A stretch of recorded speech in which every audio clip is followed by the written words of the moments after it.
This channel does not promote any violent, harmful, or illegal activities. All content provided by this channel is meant for an educational purpose only. বৃহস্পতিবার আপনাদেরকে দেখানো হয়েছিল জায়গা ঘিরেছিলেন এলাকার মানুষ কাওয়াখালীতে একটা তাঁবু খাটিয়ে আন্দোলন শুরু হয়েছিল। শুক্রবার আরও তাঁবু তৈরির কাজ শুরু হয়ে গিয়েছে। রান্না খাওয়া সবটাই ওই জমিতেই চলছে। উত্তরের জমিতে কাওয়াখালী সরগরম, জমি চাই নয়তো টাকা, খালি হাতে জায়গা ছাড়বেন না। হয় টাকা দাও, না হয় জমি ছেড়ে দাও। কোনো আবাসন প্রকল্পের কর্তাকে নয়, এই মানুষগুলো সোজা কথাগুলো বলছেন সরকারকে। 2002 সালে উপনগরী গড়ার জন্য জমি নেওয়া হয়েছিল, কিন্তু এখনো একটা বাঁশও পোতা হয়নি। জমিদাতাদের দেওয়া হয়নি টাকাও। রাতারাতি গড়ে তোলা হয়েছে এই ঘর, সেই ঘরেই খড় কুটো ইত্যাদি বিছিয়ে রাত্রি যাপন করেছেন অনিচ্ছুক 312 জন জমিদাতা। যারা জমিদাতা তারা বলছেন তারা জমি দিয়েছেন, কিন্তু জমির দাম পাননি কেউ কেউ আবার বিকল্প ফ্ল্যাট বা বিকল্প জমি পাননি।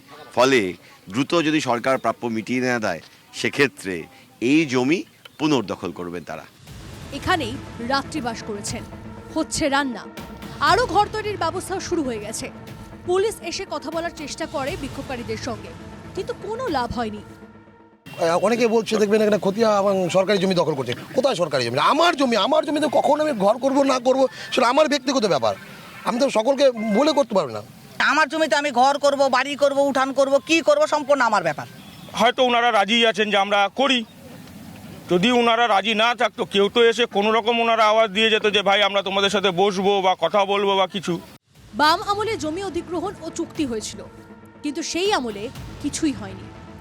বর্তমান সরকারের আমলেও কাওয়াখালীর এই জমি আমল পায়নি, যার ফল ভুগতে হচ্ছে শুধু এই মানুষগুলোকে। ব্যক্তিগতভাবে আমি অন্যদের আন্দোলনকে সমর্থন জানাই। আমি বিরোধী দলনেতার কাছেও এই বিষয়টি অবগত করেছি এবং আমি আশা রাখি যে সরকার পরিবর্তন হলে ওনাদের যুক্তি সঙ্গত যে দাবি সেটা যাতে সমাধান হয় সেটা দেখব। জমিও গেছে, টাকা বা ফ্ল্যাটও মেলেনি। এবার তাই জমির দাবিতে জমিতেই আন্দোলন।